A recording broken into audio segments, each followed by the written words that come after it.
Commerce graduates, welcome back to the channel guys. So how are you all, कैसे हो सब लोग? जल्दी जल्दी से आ जाओ और कमेंट सेक्शन में बता दो।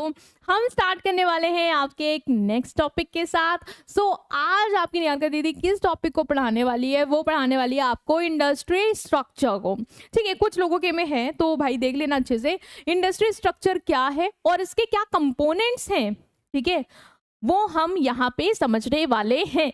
चलो चलो, उससे पहले कि अगर आपको ये प्रॉब्लम है कि आपके पास नोट्स नहीं है सारे एक जगह, है ना, अभी मैं भी दे रही हूँ तो इधर उधर घूम गए, एक जगह सारे note, short crisp note, memory trick के साथ लास्ट डे रिवीजन क्या करना है, प्रीवियस ईयर के कौन से क्वेश्चन है जो मुझे पढ़ने चाहिए जिससे पेपर बनेगा, लास्ट डे क्या पढ़ के जाएंगे, एग्जामिनर पैटर्न क्या है, अगर ये सब चाहिए एक जगह एक नोट में, तो बेटा आप डिस्क्रिप्शन में जो लिंक दिया है वहां से ले सकते हो। सबसे पहले इंडस्ट्री स्ट्रक्चर की मीनिंग के साथ कि ये इंडस्ट्री स्ट्रक्चर की आखिरकार मीनिंग क्या है, क्या होता है ये इंडस्ट्री स्ट्रक्चर। देखो, industry structure basically characteristic, basically features, ठीक है, फीचर्स और competitive condition of an industry. एक इंडस्ट्री जिसमें भी तुम घुसने वाले हो, जैसे तुम मान लो किसी फूड इंडस्ट्री में घुसने वाले हो, तुम भी ठेला लगाने वाले हो, क्या कह रहे हो, कैफे खोलेंगे मैम, अरे चलो ठीक है, जो भी करने वाले हो, तुम्हें ना देखना होगा भाई वहाँ के फीचर्स क्या है, मतलब उस इंडस्ट्री में कैसे क्या हो रहा है, क्या क्या चीजें हैं, मतलब समझनी पड़ेगी। ठीक, दूसरा तुम्हें ये समझना पड़ेगा कि वहां पे कंपटीशन कितना है, क्या कट थ्रोट कंपटीशन है या कम कंपटीशन है, ये कैसा है। ठीक है, ये अब यार कोई भी बिजनेस स्टार्ट करता है ना, ये चीज जरूर देख लेता है कि जिस भी पानी में हाथ डालने जा रहे हैं वो कितना गहरा है, पता चला डूब ही गए, है ना। तो ये है industry structure. Competitive condition of industry that influence the strategy, क्योंकि भाई वो जितना कंपटीशन होगा, जैसा चीजें होंगी ना, वो तुम्हारी स्ट्रैटेजीज को भी इफेक्ट करेंगे। बहुत कंपटीशन है तो तुम भी स्ट्रैटेजी लेके चलोगे कि कॉम्पिटिटर को बीट करना है तो सस्ते में देना है, by one get one offer लगाना है, ये करना है वो करना है, तभी लोग मुझे प्रेफरेंस देंगे। ठीक है, जो आपकी स्ट्रैटेजीज और आपकी परफॉर्मेंस को क्या करेंगे, इफेक्ट करेंगे। चाहे आप हो चाहे कोई भी बिजनेस हो, जो उस इंडस्ट्री में काम कर रहा होगा सबके इफेक्ट करेंगे। तो ये है तुम्हारा इंडस्ट्री स्ट्रक्चर। कीवर्ड क्या है, कंपटीशन देखना है कितना है जिस इंडस्ट्री में जा रहे हो, उसके फीचर्स क्या है, फीचर्स और कंपटीशन उस इंडस्ट्रीज की जो तुम्हारे और सारे बिजनेस की परफॉर्मेंस और स्ट्रैटेजीज को क्या करते हैं, इफेक्ट करते हैं। बहुत ही शॉर्ट टॉपिक है बेटा, अभी 2 मिनट में खत्म होगा। अब आते हैं इसके क्या क्या कंपोनेंट है। ये पोर्टर 5 फोर्सेस से भी आ सकता है, याद रखना, इन्होंने ही दिए हैं कि ये 5 ऐसे फैक्टर्स हैं, ऐसे फोर्सेस हैं जो आपको एक अंदाजा देंगे कि जिस इंडस्ट्री में जा रहे हो उस इंडस्ट्री में कंपटीशन कितना है कंपटीशन। तो सबसे पहले तो हम समझेंगे थ्रेट ऑफ न्यू एंट्रेंट। जिस भी इंडस्ट्री में जा रहे हो बेटा जी, अगर वहां पे नए बिजनेस बड़े आराम से एंटर कर सकते हैं तो समझ जाओ उस इंडस्ट्री में कंपटीशन बहुत ज्यादा है।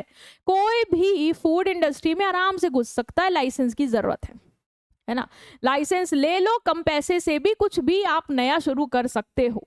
बट अगर कोई ऐसी इंडस्ट्री है जहां पे कोई भी प्लेयर ऐसे नहीं कूद जाए, जैसे टेलीकॉम इंडस्ट्री है ना, कंपटीशन वहां कम क्यों है, क्योंकि जल्दी कोई नहीं कूद सकता, है ना, ओलिगोपोली बढ़िया होगा, है ना, तो जल्दी नहीं कोई कूद सकता क्योंकि बहुत ज्यादा लीगल रिस्ट्रिक्शन है, फिर अच्छा खासा कैपिटल लगेगा तुम्हारा, एयरलाइन वाली इंडस्ट्री भी हो गई, तो इसका मतलब कि वहां पे कंपटीशन लिमिटेड है। बट अगर न्यू एंट्रेंस का थ्रेट बहुत तगड़ा है तो समझ जाओ कंपटीशन ज्यादा होगा। क्लियर है।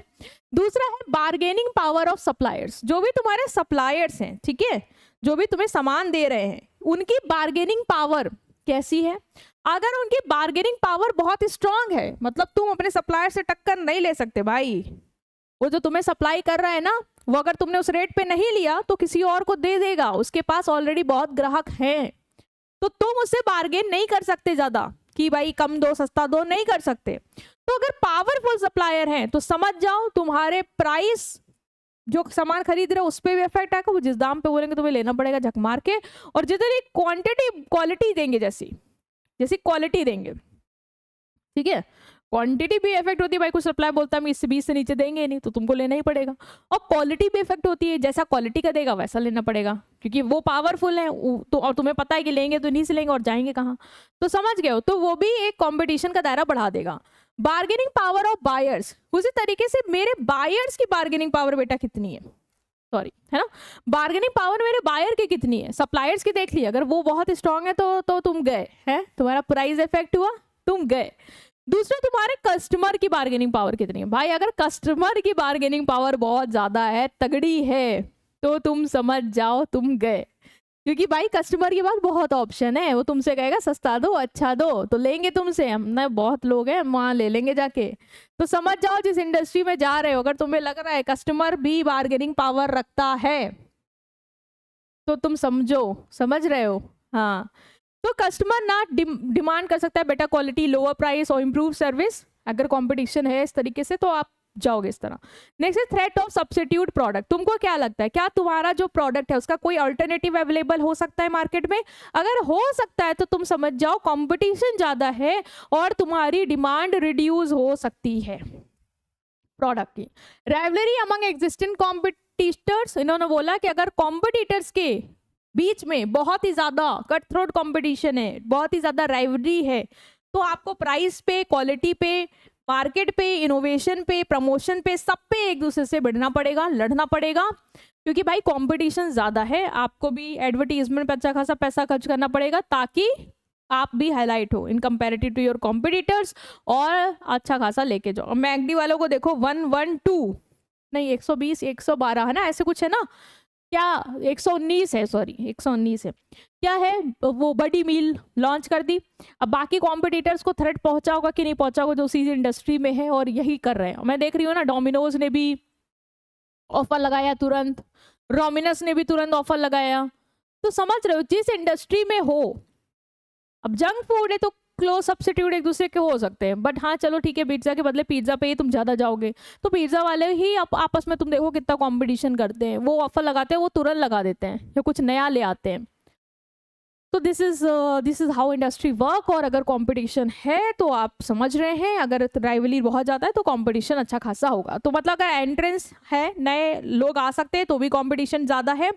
सप्लाई की बार्गेनिंग पावर अच्छी खासी है तो भाई वहाँ फिर भी कंपटीशन तुम्हें देखने को मिलेगा। बायर की भी है तो भी कंपटीशन ज़्यादा है। सब्स्टिट्यूट अवेलेबल है तो ऑफकोर्स कंपटीशन है।